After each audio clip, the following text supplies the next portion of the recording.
Hey guys, it's Victoria, and I'm one of the co-owners of the Maze Runner Daily. I said I would make this video for you guys because I'm seeing the Maze Runner tonight, and I'm super excited. I've been waiting for the movie for a pretty long time now. It's been a few years at least. I read it like my freshman year, and then, so it's been like 4 years now because I just graduated. It's crazy. I can't believe I'm going to see it on the big screen. I'm such a huge fan of the cast and the books and just everything. So if I'm going to start, I'm going to talk a little bit about things I'm excited for about the movie. Some differences that we already know that are going to be different from the book to the film.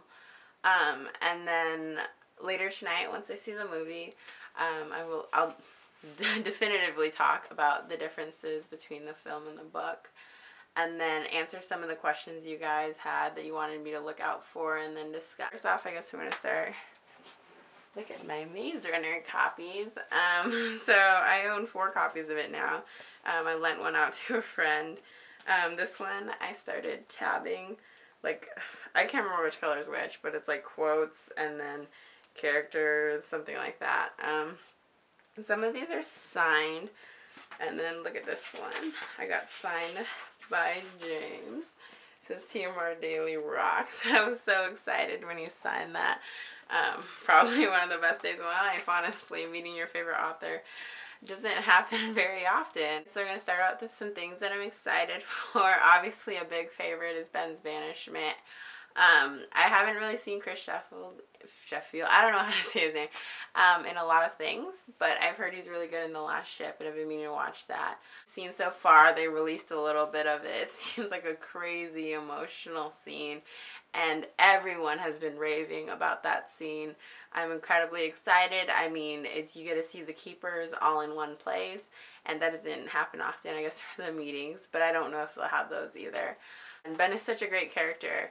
And because he adds this, like, because he's already been stung when Thomas gets into the maze, and you're just like, oh my god, like, what's wrong? You know, like, why is he trying to kill me?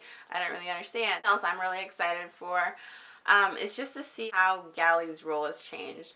Obviously, in the book, I thought he didn't play obviously didn't play as big a part as they've been showing so far in the clips and stuff, and they've kind of like upped his antagonist level. I love Will Poulter, so honestly I don't really mind. I just want to see how far they pull up the aggression from him versus Thomas. I know they have the fight scene at the beginning, and then he like pushes him around and stuff for the rest of the book and for the movie, I'm assuming. But then when you see Galley disappearing for the first time, I think that's a big part, because it's like a huge mystery. Like, where did he go? What's happening? Did he survive in the maze? But, like, I think that'll be a good part for people who haven't read the book when they go see the movie. Something else, obviously the grievers. I am very excited. What we've seen so far, they're pretty, like, technological, scary, definitely scary. I'm not really a horror kind of person or, like, a suspense. But I am excited to see them, because I always kind of pictured them kind of like the Daleks. Sorry, Doctor Who fans.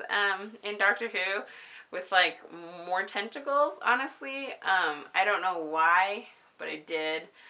And they weren't necessarily creepy. I'm definitely excited to see where that will go, because everyone has also been raving about that. Been talking about a lot is how they've added Chancellor Ava Page. Sorry, spoilers. Sorry, spoilers. If you haven't read the whole series, I'm sorry. Yeah, okay. Ava Page, because I know they cast Patricia Clarkson, and she is an amazing actress. And I just want to know how much that they feature Wicked in the film, because she doesn't really appear until the 3rd book in the series. And the way I've been seeing that they've been doing is kind of like how in Hunger Games when they pan to Seneca and stuff like that. But we're not really supposed to know any of that stuff, so I don't know what they're going to do. I hope we see a little bit of her as kind of just like a, wow, someone is actually controlling them in the maze. Or maybe even better, just at the end, and they have the sort of the end note that they have in the book. I think that was a big part. I don't know how they would do it, but alas, I'm not a director, so I don't really need to know how they'll do it until I see it. I'm trying to think of other things that I would be really excited to see. Obviously, the cast. I especially love Thomas Brody Sangster and Newt. He's my favorite character. Hope's my favorite character too, but obviously everyone loves everyone except for Thomas. Okay, it's just because Thomas makes some bad decisions. He's just kind of annoying the whole series, honestly. But if I was in the Glade, I would be a runner. So a while back, Elmine said that they're changing the role of Albie. I'm not really sure what that means, and I haven't read any like actual reviews from people who've already been to the LA screening and stuff, and I don't know what that means. Spoiler alert from the first book, because he dies at the end, right? So does that still happen? Because I mean, I've heard some stuff about him coming back for the second movie, so I don't know what that means. But I mean, obviously I'm excited to see him back, but I think that's like something that has to happen in the first book. And I think it's really important for it to happen in the first book. Obviously, there have to be, like, it's not really the same if everyone survives, you know? I'm also, oh God, and Chuck. Oh, I don't even want to talk about that right now. Oh God. Yeah, I totally forgot, honestly. Oh my God. Okay, so now they also scrawl their names into the wall. I think that's a cool, like, little characteristic that was added into the film. And then, so there's something with Galley in, like, a water tank or something. My guess is that it's some sort of mind control thing. They're keeping him, brainwashing him. I don't know. I'm sorry if I'm, like, totally off base. Don't yell at me. It's good. From what we've seen so far, it's definitely going to be good. But I was a huge fan of the host, and I really, really hyped myself up for it. And the movie was a little bit of a letdown. But I am holding out hope. Okay, so it is officially the morning after, and I am still reeling in shock from that movie, honestly. Obviously, I've talked about it earlier about how big of a fan I've been of The Maze Runner. I mean, I read it the first time when I wasn't, like, as excited about the movie, but then I started running the blog, and honestly, okay, so I took one of my friends to go see it, and I was, like, honestly, for the last hour after the movie, I was still trying to recover from it, and I was like, it was so phenomenal. If you guys caught my tweets on TMR Daily, so amazing. Here, I'm just going to read some because it said, and Wes retweeted one of them. I'm so excited. I said, they didn't follow the book exactly, which is one of the big things I'm going to talk about. And obviously, I didn't want them to, because some of the things, as James talks about a lot, is that some things from the book don't translate to film, and that's understandable, and that makes sense to me. But the big part was that Wes was able to capture the essence of the book, which I think is really important. I mean, obviously we got the maze, and we got everything that was, like, wholly important to the book, and you got the message across. I thought that every one of the actors did a fabulous job, but for me, some standouts were Thomas Brody Sangster as Newt, and then Will Poulter as Galley. I've always loved those characters, especially, and I think they did them really proud. Yeah, I thought Dexter did a great job as Fry Pan. There was a lot of humor from him, and it was very good. Dylan was also very good. I think he did an amazing job as Thomas.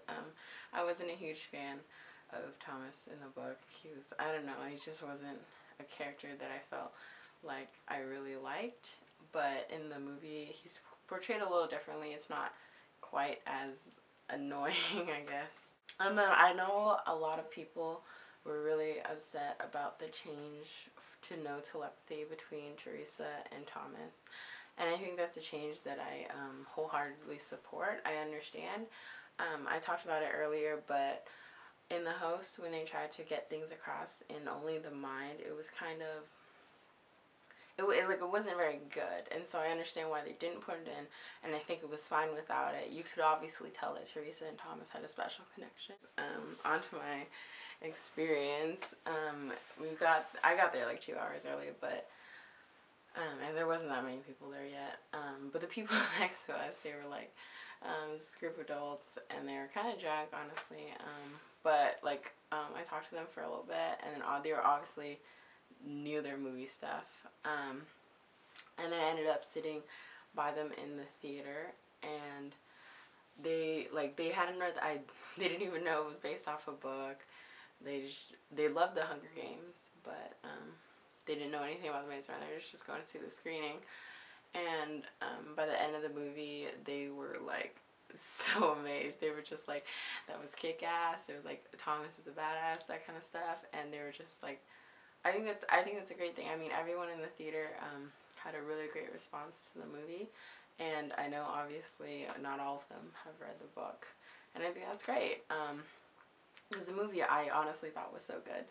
Really surprised about and really happy about was that they were able to throw in some small little jokes in there. I don't want to spoil that for sure for you guys, but there's definitely a few parts that are just like good little one-liner jokes, and they're absolutely funny. The soundtrack by John Pisano, sorry, I don't know how to pronounce any of these names, was really good. It brought a lot of suspense to the movie and a lot of emotion. I felt like especially in the maze parts, I know there's like a sneak preview of the soundtrack out right now, and I listened to that, and I felt like it was like made me really emotional when I saw it in the movie, because it was like done perfectly at all the right parts. I was glad that they didn't push any romance between Teresa and Thomas. I know it's not a focus in the book or anything, but there are a few like kisses and stuff in there that didn't really happen in the movie, and I think that a lot of people were really happy about that, because it's a little refreshing from Divergent and Hunger Games stuff, which have integral romance plot lines besides the actual plot line. I mean, there's nothing wrong with having a romance, but I think for me, because I'm a huge fan of romance, but I think it was good in this movie that they didn't have any, because they were focusing on getting out of the maze, you know. One of the scenes I talked about earlier was Ben's banishment, and I thought it was really good. It felt very soon. It happens pretty early in the movie than it does in the book, and Ben is, it's just so good. Chris did a fabulous job portraying it, and I was like, don't do it, don't push him in there, but really everyone was pretty like hyped up at that point.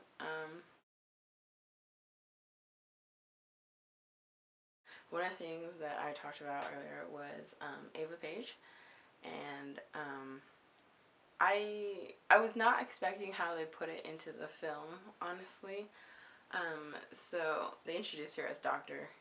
Ava Page, by the way, which is a new change. It's not really a big deal, but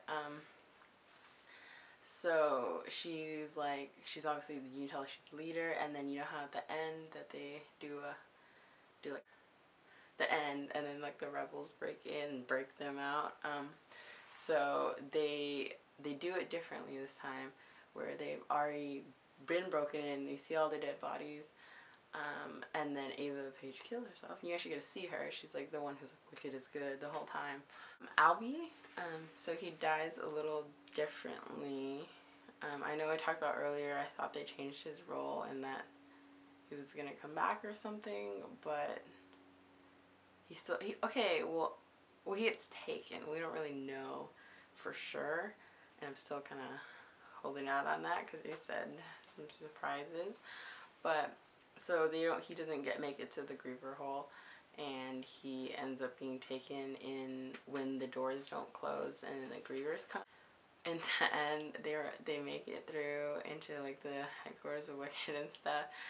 And I thought, I was like, Chuck's still alive. I was like, oh man, they're not gonna do it. I was like, it's unbelievable. But then like suddenly snap, and then Callie is there, and oh, that scene was And then Gal gets stabbed by Newt through basically his heart, honestly, maybe a little above his heart, and then he's been stung also. But so the thing I was saying, like, oh, how are they gonna do the third movie now that he's dead? But my friend was saying that he was still kind of breathing at the end of it, so maybe